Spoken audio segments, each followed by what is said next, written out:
In the game of life, the bold are guided by two unapologetic groups: the unmuters who speak their truth, and the rebels who live life on their own terms. These are their stories. And we are recording, and welcome to episode 10 of the Unmuted podcast, where I interview exceptional people who share their inspirational stories around feeling muted in their life and the things that they've done to unmute themselves. I am your host, Priya, and today I am here with an amazing friend of mine, Chuck Van Drunen. Chuck, thanks for being here with me and agreeing to be on my podcast. Pleasure to do so. Yeah. So we are talking about unmuting. Unmuting, and I think you've got quite the story around being muted in your life and quite the story around the things that you've done to start unmuting. And I feel like within this community, we live in Gallup, New Mexico, you've created quite the culture where people could actually start speaking up. So yeah, do you feel like, I'll let you introduce yourself. I think, I grew up in Illinois, south of Chicago, and I was raised in a very conservative Christian setting. It was what some people would call Calvinist. And I think that the spirit of my religious upbringing kind of defines being muted. And I think a lot of people deal with this, but from this tradition, but in specific, anyone who would like to explore spirituality in their own experiential way really wasn't allowed to when you're in a really confined container like I was. So growing up, spirituality was completely defined by what you were told. And if you had any experience, if you had any thoughts on the matter, you were wrong, because that's what your forefathers were. That's what the pastor was for. That's what the elders were for. That's what history was for. There was nothing really new that you could bring to the table. And if you tried to bring it, you were quickly muted. That was like, no, you don't have any right to speak about spiritual things. And I think this is carried through, in my opinion, from generation to generation, really since the Protestant Reformation. A lot of work I do is talking about generational trauma and, ancestral trauma and breaking ties, being that person to break it. So tell me more about that. Well, because I'm not Christian, so this is really great background for me. So if you look at the history... And we are back after a bark break. That was my dog. So if you look at the history, Christianity has this history of repression. And up until the 1500s, it was entirely Catholic. Almost the entire Christian world was one church. It was the Roman Catholic Church. I suppose there was also the Orthodox Church as well. Those were the two facets of Christianity. But in Europe, in the Western world, it was just Catholicism. And then there were these folks, aka the Reformers, the Protestants, the Protestants, the protesters. So that's why they're called Protestants. They were protesting. What were they protesting against? They were protesting against the Catholics, really. Yeah. So you had Martin Luther, who, nailed the theses on the door that said, wait a minute, we need to do things different here. There's corruption, etc. And then you had a guy named John Calvin, who was also a reformer, that, said, yeah, I'm on board. We need to switch this up. But the funny thing is that guys like Calvin, they wanted change, and they did bring change, but they only wanted it on their terms. Anybody who argued with them were put to death, which is ironic because the Catholics wanted to kill Calvin and Luther. Oh my gosh. And then Calvin was like, no, anybody who doesn't agree to the minutia of my own theology, that person needs to be put to death. I'm just hearing this big thing of muted, as you say, describe this whole thing. Yeah, and Wow. and so just a little bit of history on Calvin. He's actually a Frenchman who escaped to Switzerland, to Geneva, and took over a Catholic church building there. And Geneva was surrounded by wilderness, so it was a relatively safe place to be. And Geneva welcomed him, even though he was an outsider. But through his theology, through his thinking, through his understanding of spirituality, he did lots of things that were pretty hardcore. First of all, he said no more musical instruments in the city. So he kicked music out of the city. I don't know what's more muting than saying no music. No music, something that brings people joy. You're right. And he had his reasons for that, that was, evil to some regards or whatever. And so they had like a really closed environment in the city. And he was able to, create his own new religion, really. And if the newspaper guy in town tried to challenge him, be like, "No, I think you're wrong. I don't think that's going to work." John Calvin supposedly, according to historical documents,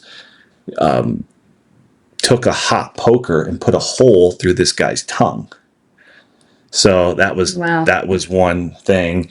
John Calvin got in a fight with one guy. He did a disagreement with this guy named Servetus, who was a Spanish guy.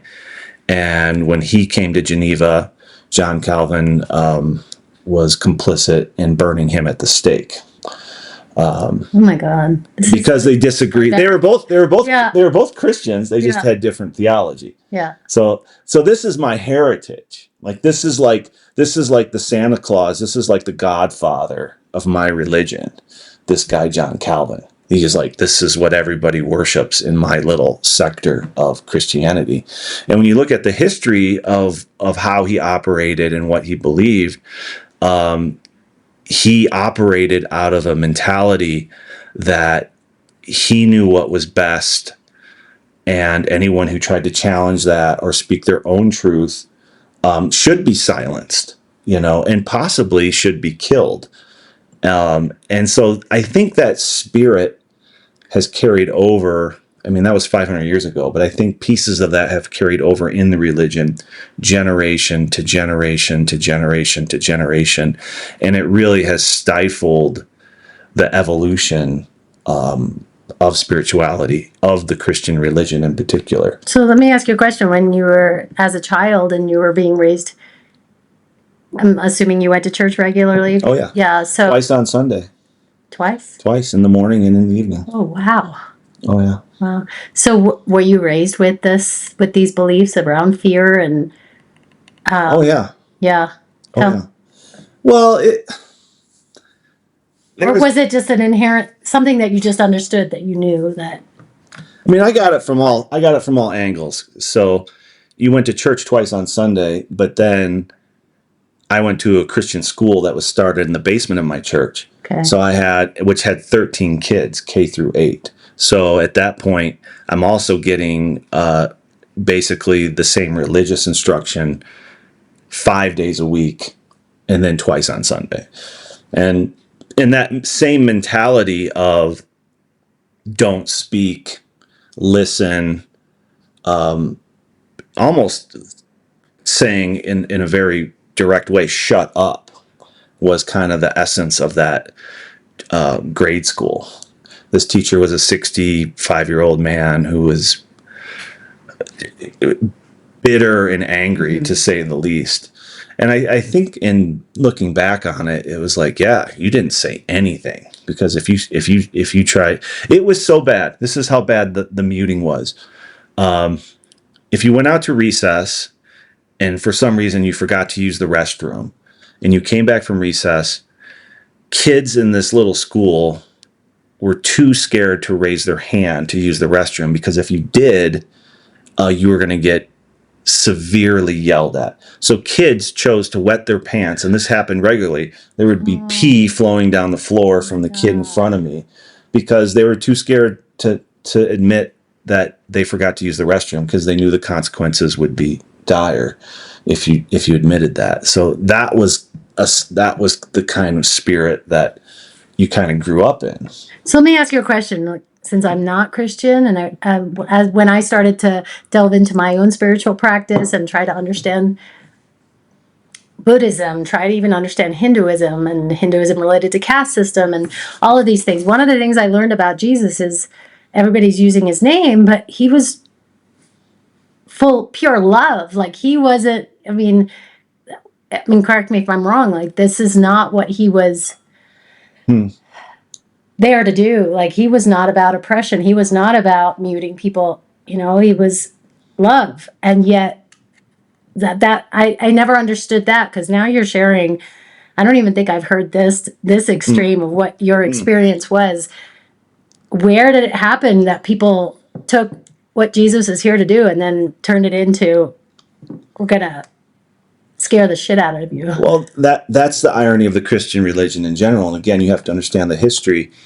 In the 1500s, part of that reformational movement was this concept. The only way the protesters, the Protestants, could find the authority to challenge the Catholic Church. And you got to, and maybe I'm talking a lot of crap about the reformers, but I will give them credit.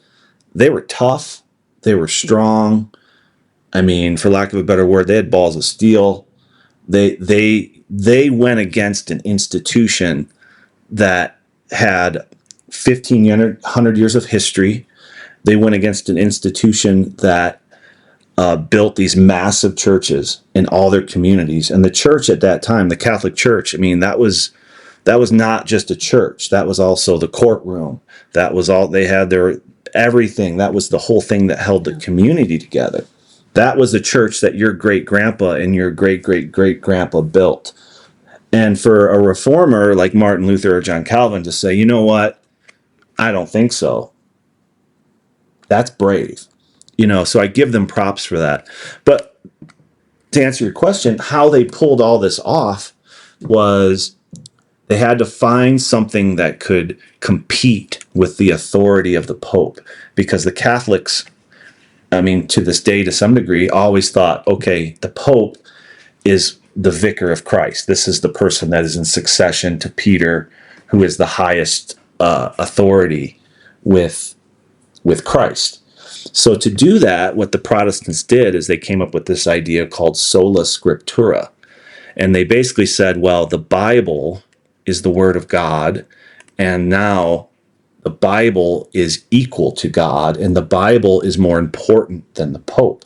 So what they did is they elevated sacred scripture and used it to a point to overthrow the papal authority. But what happens with that is, so now you've elevated this scripture to such a high degree, and the way the Protestant reformers looked at it, and still do to this day, like Protestant Christians to this day, evangelical Christians to this day, think that the Bible, sacred text, is still the highest authority. Mm-hmm. Not just the New Testament, which is what you're talking about with Jesus. You read about Jesus. Well, he was countercultural. He was a rebel. He went against the system. But because these reformers set it up with this sola scriptura idea, they're looking at the entire Bible, not just the New Testament, not just the Gospels. So when you look at the entire Bible, there's a lot of stuff in there that if you read, you're like, wait a minute, this is pretty wild. Okay, so we got the whole story of the Old Testament is about one particular group of people that God loves. Oh, not only that, but this particular group of people, God is specifically telling to kill and genocide the other nations. And when you're looking at it from a Protestant worldview, you're saying, well, that's in the Bible. That happened. That's what God ordained for the Jewish people. And this, we can start going around the circle here and start getting into Israel and Gaza and all this other stuff. That's a whole nother ball of wax. But it all comes from the same source. And it's taking these elements of scripture like, oh, well, the Old Testament says this, and really latching on to that. Well, this happened in in this book of the Bible, and we'll latch onto that. And that may have nothing to do with the teachings of Jesus. In fact, they may be opposite of the teachings of Jesus. In fact, and Jesus addresses this in the gospel. Jesus is like, it's written eye for an eye, but I say, love your enemies. Yeah. So, and I think it's easy to go back to eye for an eye, to go back to that level of consciousness, to that level of spirituality. And I think we see it today. Absolutely. And so that's where a lot of Christianity gets caught up. It's really not about Christ. It's really not about Jesus. It's really not about Jesus' teaching. It's about sacred text and this Bible as a whole, and latching on to whatever you want to latch on, which could be some pretty mean stuff. Pretty nasty stuff. Yeah. So that's where it does get really confusing. Why would Christianity be this way? Right. Does that help answer that? That helps answer a lot.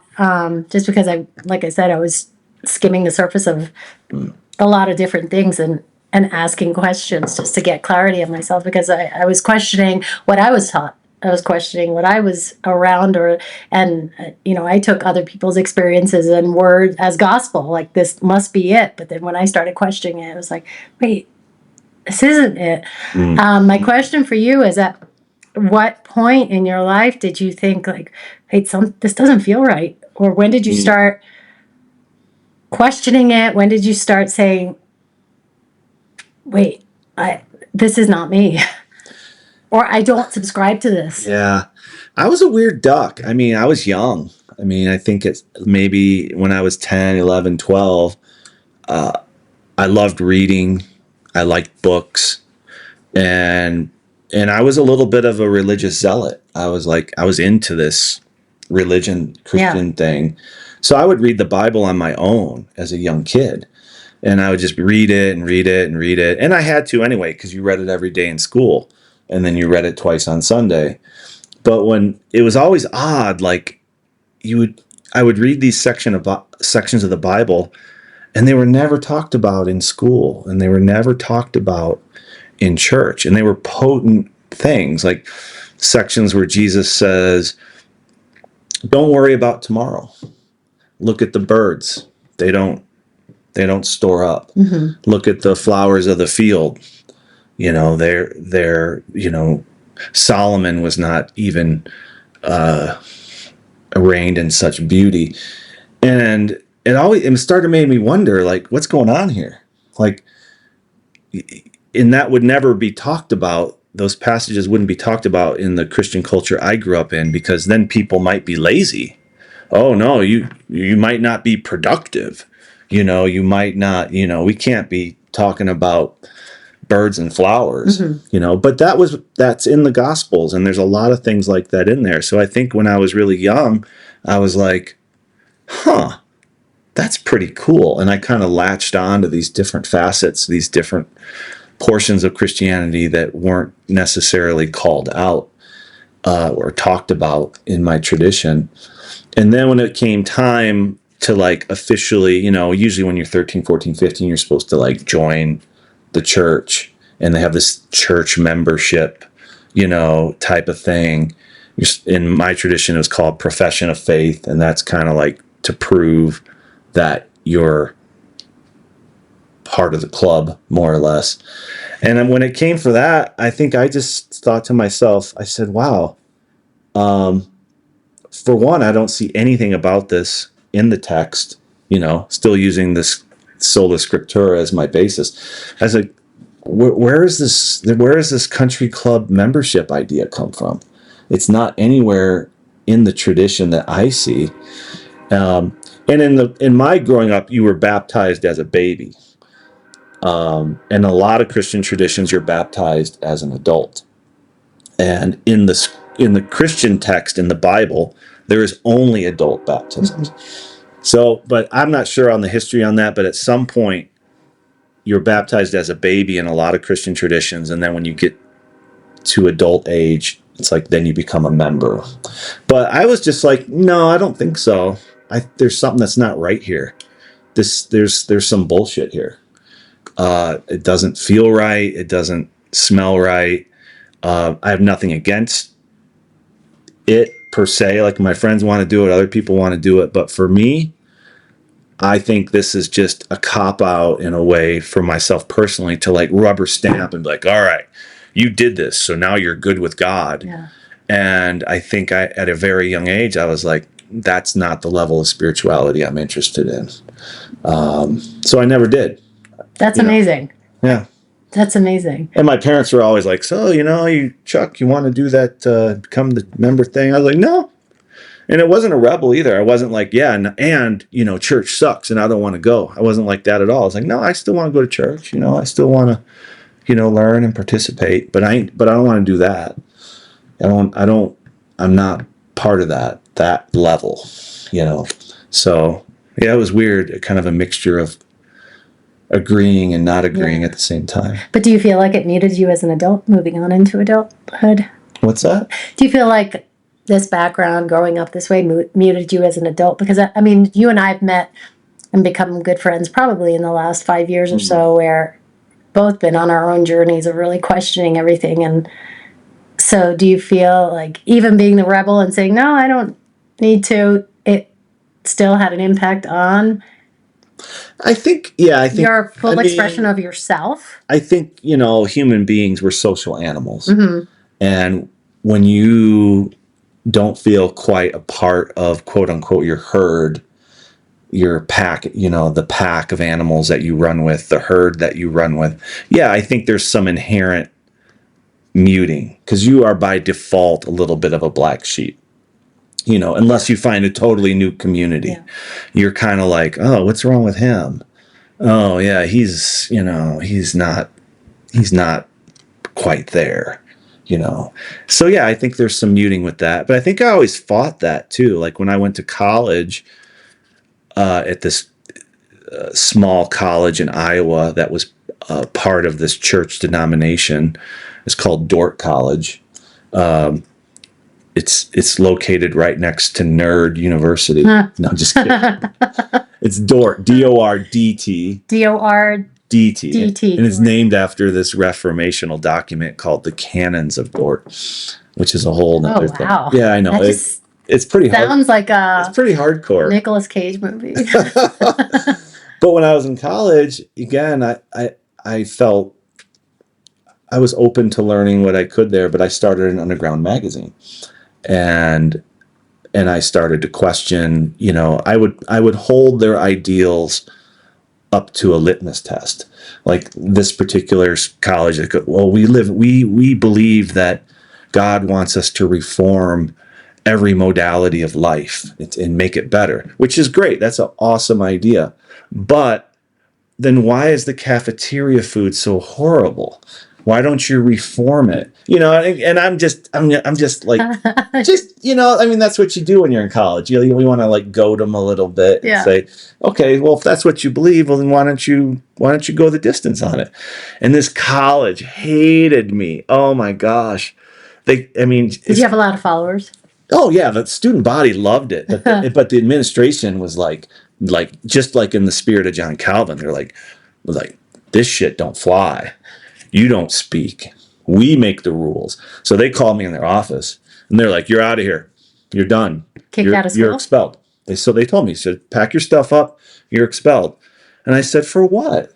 And they're like, "Well, you started an underground magazine and you said this thing about the food at the college and you challenged our worldview." And I was like, "Well, what country do we live in?" And they're like, "America." I said, "Oh, have you ever heard of this constitutional right called the freedom of the press?" And I said, "You know what? You're right. I need to pack my stuff up. Tell you what, I'm going to go get my stuff. I'm going to get my car. I'm going to pack my stuff up. I'm going to call my uncle who's a lawyer. I'm going to write a letter to the Des Moines Register, and we're going to let the whole world know that you don't believe in the constitutional right of the freedom of the press." And they were like, "Oh." And so I started walking out, and they stopped me. It's like, no. We didn't mean leave right now. We meant we'll talk about it and we'll get back to you. And I said, "Okay, all right, I'll stay then." And they never called me back. And I put out another issue, a month later with the same stuff. And they just never asked They again. just never. They finally just let it be. And, and they came to enjoy it actually after, that was my sophomore year. By my senior year, they accepted they didn't like it still, but they accepted it to a point where I ran out of space in my dorm room, and I went to them. I went to the housing people, and I said, can I buy another dorm room? Because I was selling ads in this little underground mag, and they're like, no, you can just have room 405. It's empty, and they just gave me the keys. So they, in some ways, they were open to it at that point. But it was hard because it was like they really didn't want you to speak. Yeah. And sometimes there was some heavy stuff. Like one girl wrote a letter in, it was her story about how she was raped on campus. And we decided I had a couple friends that were helping me. We decided to publish it. And the college didn't like it because it made the college look bad. It made the college look unsafe. But the story was true. Yeah. And the cops verified that it was true. And that's kind of typical, I think, of most religious institutions. And they're institutions. I mean, for good or for bad, they try to protect themselves.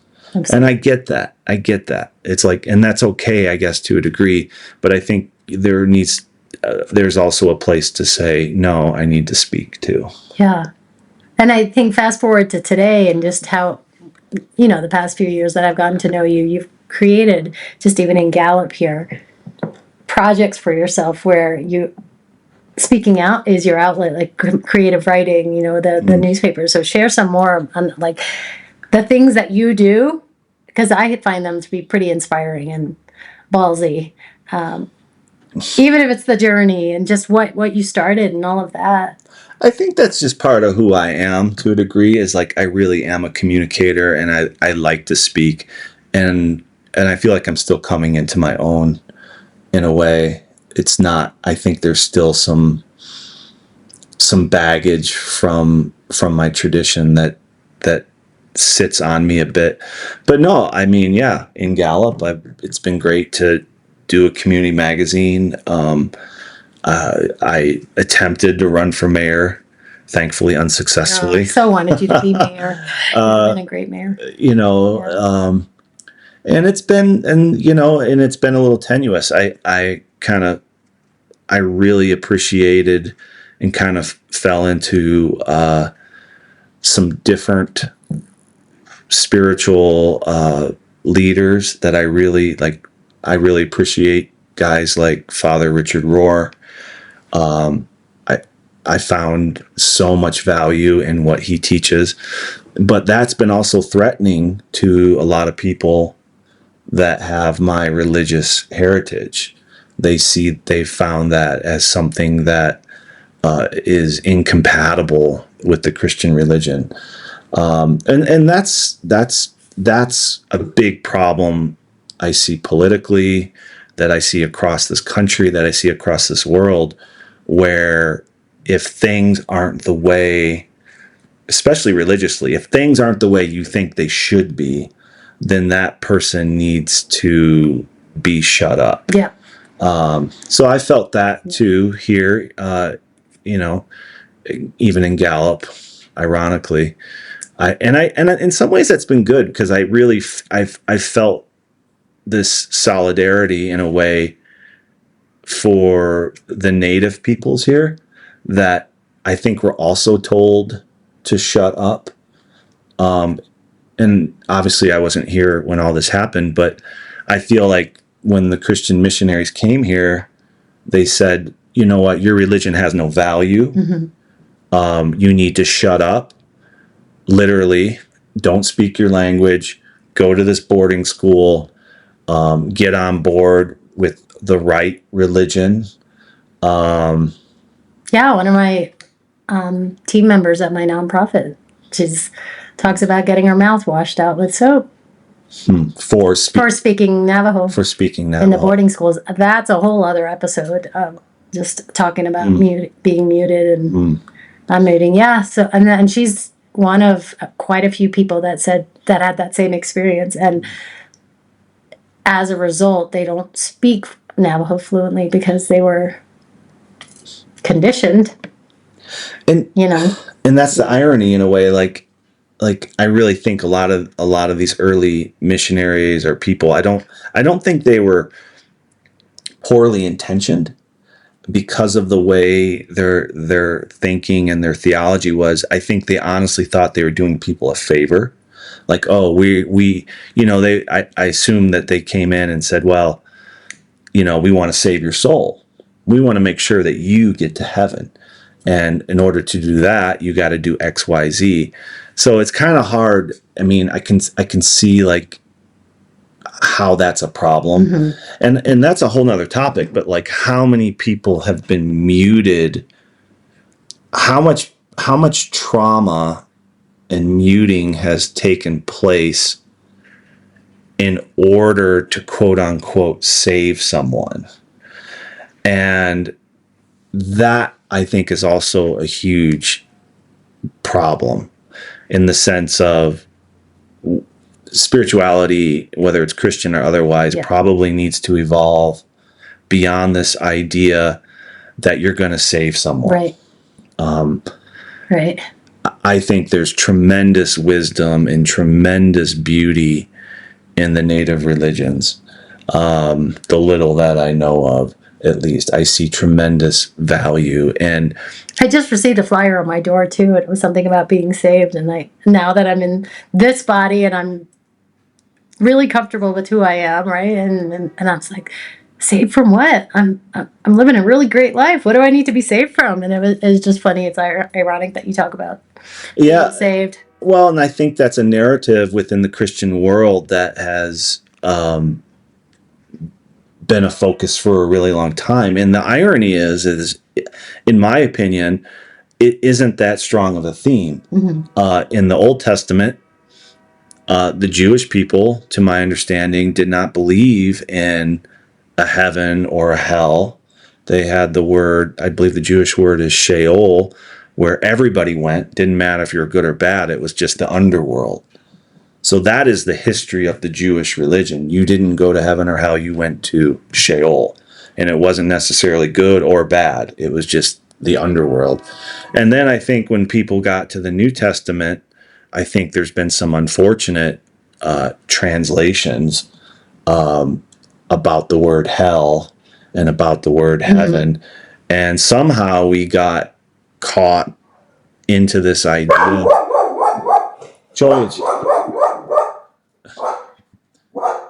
Choya is, as you talk about heaven and hell, Choya agrees or disagrees. I'm not sure.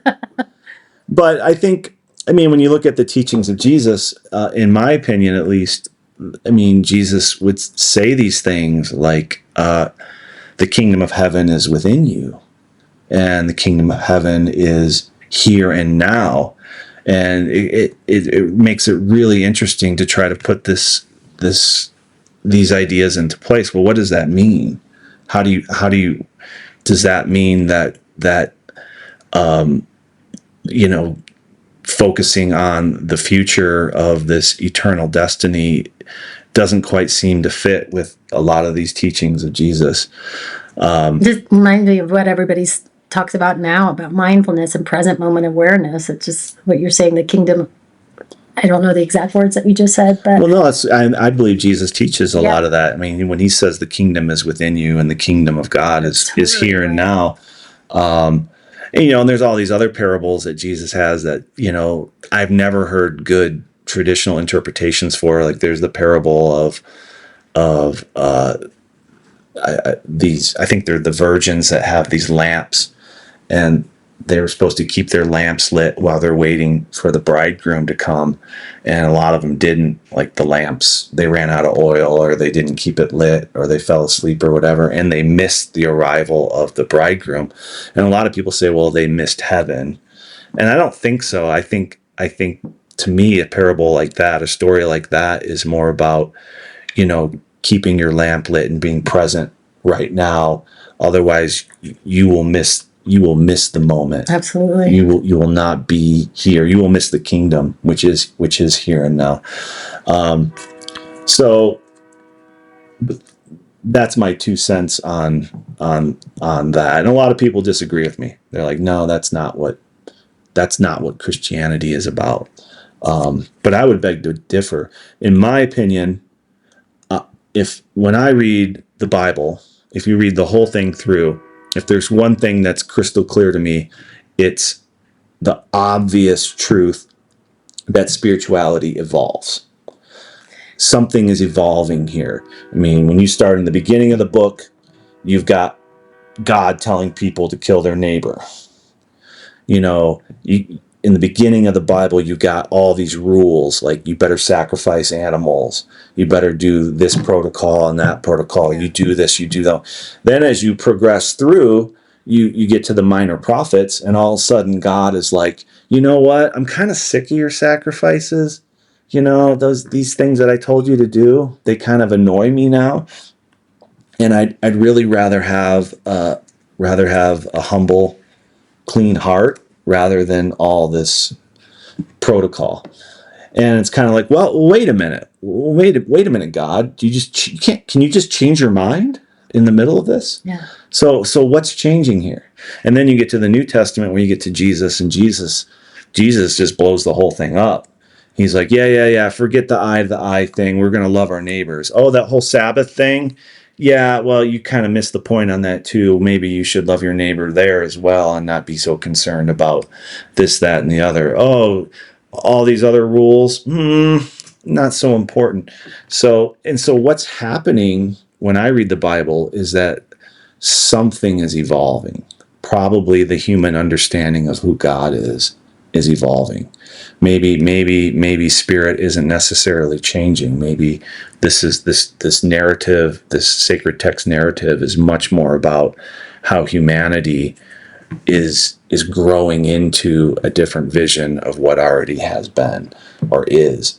That's my opinion. You're speaking to my soul. It's everything that I'm just sitting here staring at you, and I'm like, whoa, you just summed up 4 years of studying for me. That, yeah, it's evolving. There's no, it's not, this is it. It's constantly evolving.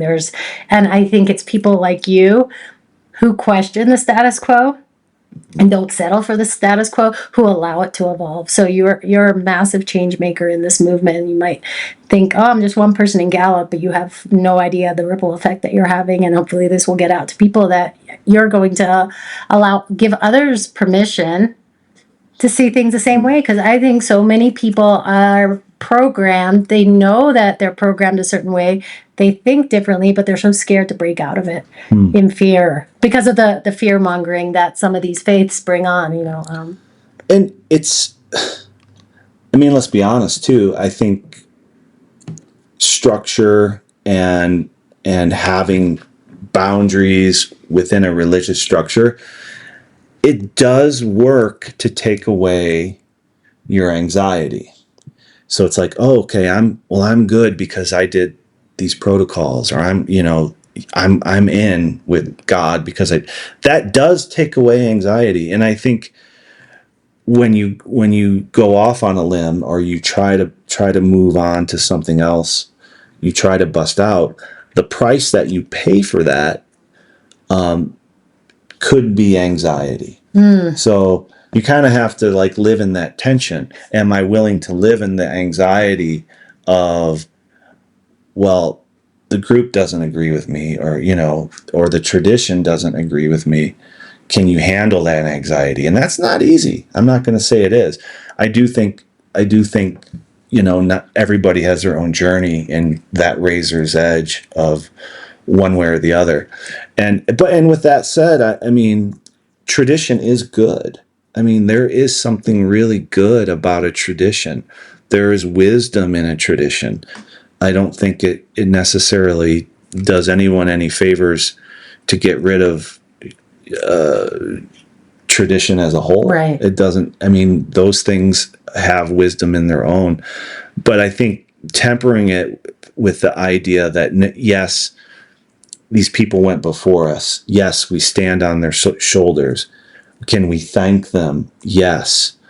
But can we stay here? No. We cannot, that's my opinion. We cannot stay here.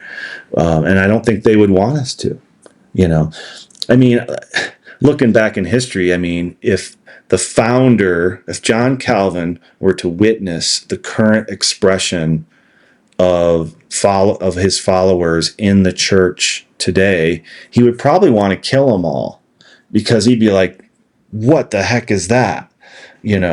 That's not even close to what I had envisioned. But things evolve whether you want it to or not. Right. They just do. And that doesn't even have to do with churches or whatever. That's just everything. I mean, with slavery, I mean, what happened in 1750 or whenever the first person decided that slavery wasn't a good idea? I mean, the scriptures didn't change, right. The religions didn't change, but somebody woke up one morning and said, I really feel that slavery is incompatible with the teachings of Jesus. And then that one person, or whoever, group of people, moved on and said, yeah, I don't think so either. And eventually, today, 250 years later plus, all Christians pretty much agree, yeah, slavery's not a good idea. Even though we fought the bloodiest war in American soil over it. I mean, the Civil War was all about slavery, and the people in the South really thought that slavery was compatible with the religion. I was reading this thing the other day. It said the Southern Baptist Church wasn't able to fully admit that slavery was incompatible with Christianity. The first time they were able to do that was 1996. So sometimes things are slow. Wow. Yeah. I agree with you about tradition having a place. So being raised Hindu. So in my family, my mom did things out of ritual that I was used to, like giving milk and sugar, like putting a little bit of sugar in the milk to the altar every day. She still does it to this day. But we weren't really raised, compared to my other friends, the Indian families that we were around in New Jersey, we weren't really that religious. We'd go to temple every so often. The excitement was we would take a 7-hour drive from New Jersey to Pittsburgh, which has the largest Hindu temple in the Northeast. But I never really understood the religion that much. And my experience of the religion within my family, within the context of going to India, was more of the Hinduism being connected to the caste system. But anytime I tried to ask them about that, they were like, no, caste system was abolished. Caste system was abolished. Caste system is illegal. But everything was related to the caste, that they were Brahmins versus non-Brahmins, or they were, everything. And then there was just this, of course, I mean, this is a whole other topic, the Hindu-Muslim connection and that whole conflict. And just, you could say somebody was Muslim and the reaction that they were getting because they were Muslim, or, and just seeing that dynamic made me not want to learn anything about it. I did not study the Bhagavad Gita. Like, I know now I have it and I'm curious about it, but I'm almost 50. But up until now, I just seen my faith, the way that I was raised in it, so oppressive, because I went to India and saw how oppressed the people are, and that class structure that's created. So you just checked out. You just said, I checked out. You said, I can't deal with this. The most I got was a Ganesha tattoo that made me spiritual. But no, I love Ganesha.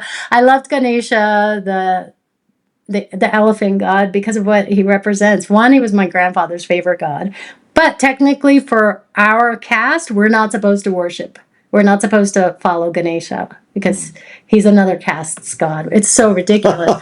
But he's the remover of God and remover of obstacles and the bringer of good luck. And I just loved the representation that I have elephants all over my house, and the fact that there was an elephant temple near my grandfather's house that we went to see before he died. And it was just that there's the connection is around the human experience that I've had. But ask me about Hinduism, I don't really know much about it. Other people bring, even today, I have Indian friends who are younger than me, and they're talking about caste.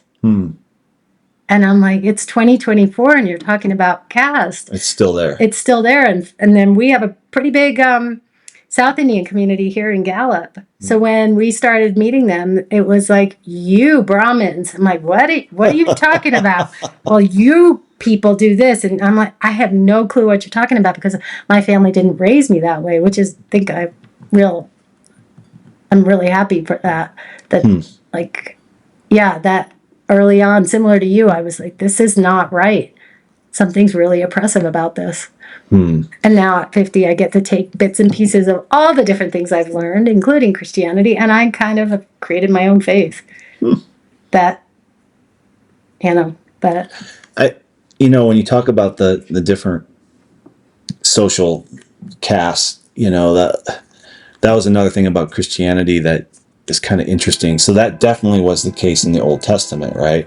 You got Jews, you got Philistines below. Everybody was kind of below the Jewish people because they worshipped the one true God.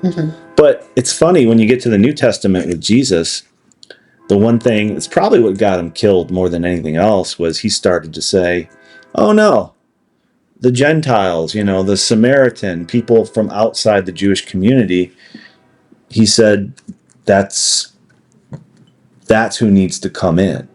And it's really interesting how Jesus kind of makes the hero of all his stories people that aren't Jewish. And that was really unheard of, And again, I see that thread of evolution in Christianity. It's like, oh, something shifted here, like major.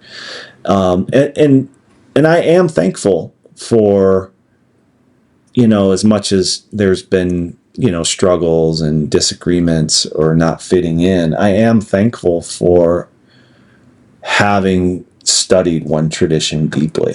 That's been good. I'm thankful that even though my teacher was a jerk, I did learn. Yeah. I did study, the Bible a lot, and I did study Christianity a lot, and that's been fun. I mean, and it's great to study other religions too, but Christianity is kind of my home. It's my grounding. And coming to Gallup, that was a big part too, because I made friends that were from different, usually the way I was raised, small town, certain colleges, you stayed within your particular tribe of Christianity because that was safe. And there's always a little arrogance in that. It's like, well, you could hang out with the Methodists, but you might get corrupted. You could hang out with the Catholics, but that, we're not quite sure they're even going to heaven. There's always this, even within Christianity, there's always this doubt or you're not quite in with other groups of Christianity, which is so stupid because it's the same religion, right? And we have so much to learn from each other. And with that said, I've really appreciated a lot of the Catholic deeper concepts that I was not raised with. Protestant Christianity, you were pretty much told that the point of Jesus is to forgive your sins. And if you believe in Jesus, well, then your sins are forgiven, and then you'll go to heaven because you have no sins, and then you're supposed to live a thankful existence for such a gracious act. That's kind of the angle. Yeah. But the Catholic version, which Catholic actually means universal, and that this was the original form of Christianity from the beginning, was the Catholic orientation. The Catholic version I really like because they don't have God so much out there just forgiving you. They have this idea that God is actually present in common matter, called incarnation. And the whole highlight of the Catholic faith, at least in my opinion, is that you actually connect biologically with God in the sacrament with the bread and the wine.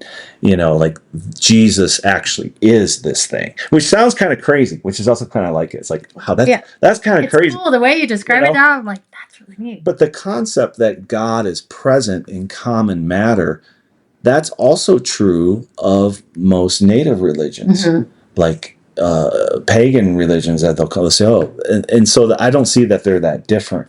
And perhaps I take it further than any Catholic would want to agree with me, but I think that was the right intuition to say, no, God is present in reality.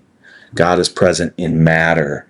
And maybe the sacrament is that way in a special sense. But to me, that's so much more connectivity.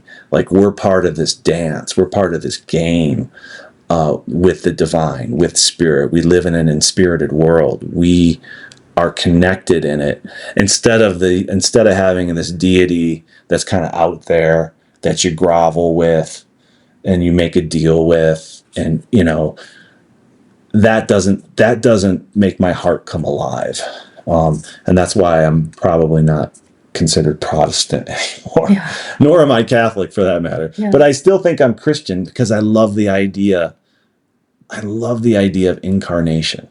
And I think it's unique to Christianity in some aspects. I love that. Have you heard of Neville Goddard? No. He does stuff around the law of assumption. He's a teacher, I don't know when, from the 50s, but you'll find him on YouTube. And in his books, he quotes the Bible.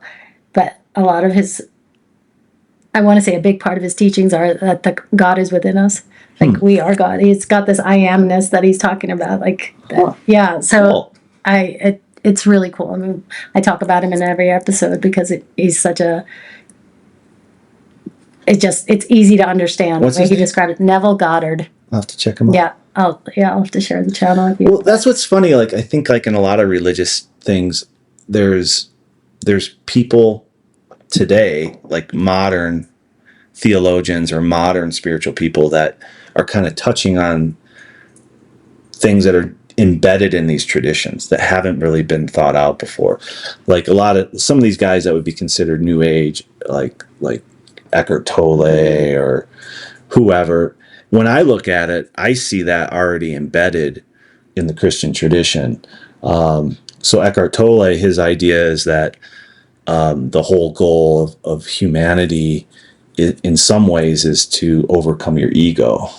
And when you do that, when you overcome your own selfishness or whatever, then you kind of birth into some new consciousness or new connectivity with the divine. To me, that's already built in the Christian tradition. The whole idea has already been there. I mean, Jesus keeps talking about being born again. It's like, well, what does that mean? And then the whole sacrament of baptism in the Christian tradition, which was originally supposed to be a drowning ceremony where somebody went under the water, and what was supposed to die there? Something's supposed to die if you're going to have a new birth. Or Jesus says things like, well, unless a grain of wheat goes into the ground and dies, nothing will come out.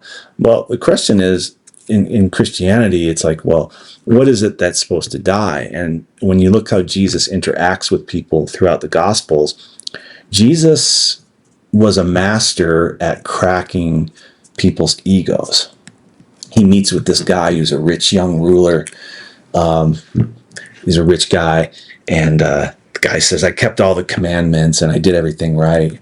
And Jesus is like, oh yeah, okay, that's interesting.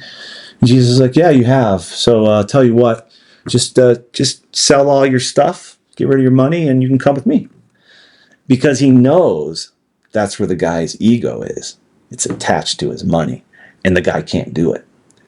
And it isn't a judgment. Jesus isn't like, well, that's too bad, you suck, and you're going to hell because you can't do it. It says in the very verse there, it says, and Jesus loved him.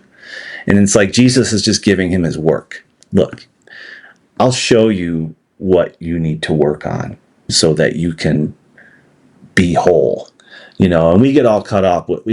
Christians get all caught up in this word like salvation. Oh yeah, which usually they try to equate to heaven and afterlife. And salvation literally means to heal, to salvation, to heal. And I think that was the whole point. Well, how do you heal? And Jesus does that throughout his teachings. He's like, well, you can heal by disattaching from your money. Or he meets this woman at the well who's arguing with him about, oh, where do we worship? Where do we worship? On this mountain, that mountain. And Jesus is like, kind of looks right through her and he's like, well, go get your husband. And she's like, I don't have one. He's like, yeah, I know. You have 7. You've had 7. And Jesus just cuts through the BS. He's like, your attachment, your ego is in relationships, and that's your work. Can you disattach? If you're looking for spirituality, I'll give it to you. And then my favorite one is and some people argue with me on this one, but when he deals with Peter is the charismatic leader of the religious movement. And he tells Peter, you're going to deny me. You will deny me. And Peter's like, oh no, I'm the faithful, I'm the strong. I will never deny you, Lord. I'm the dialed charismatic leader. Why would I deny you? And Jesus doesn't say like, if you hold strong, you won't deny me. Be careful that you might deny me. He's just like, no, you'll deny me, almost as if this is a good thing. And of course, Peter does. He does deny Jesus. Because in my opinion, I think Jesus was teaching him, even your religious attachments, your religious ego is also part of the problem. And Peter needed to be freed from that as well. And so I see all and you talk to a guy like Eckhart Tolle or some other new age spiritual teacher that it's like, this is not new. This is already embedded in the tradition. Right. The question is, are you going to look at it or not? That just seems like the perfect place to end. It's like, the question is, are you going to look at it or not? Yeah. So. Well, we're almost approaching an hour. I think you might be my longest podcast ever. All You're episode 10. So I need to thank you for coming on here and sharing your story. I'd love to have you on again because you're a wealth of knowledge. And could you do me a favor? Yeah. Could you delete this completely so that no one sees it? Because I don't want to get murdered. Just kidding. Just kidding. If I get, I say it in every 300,000 views just from this one. This is the one that's going to do it because, yeah, we talked about something that a lot of people don't want to talk about. And I think it's good opening up the dialogue.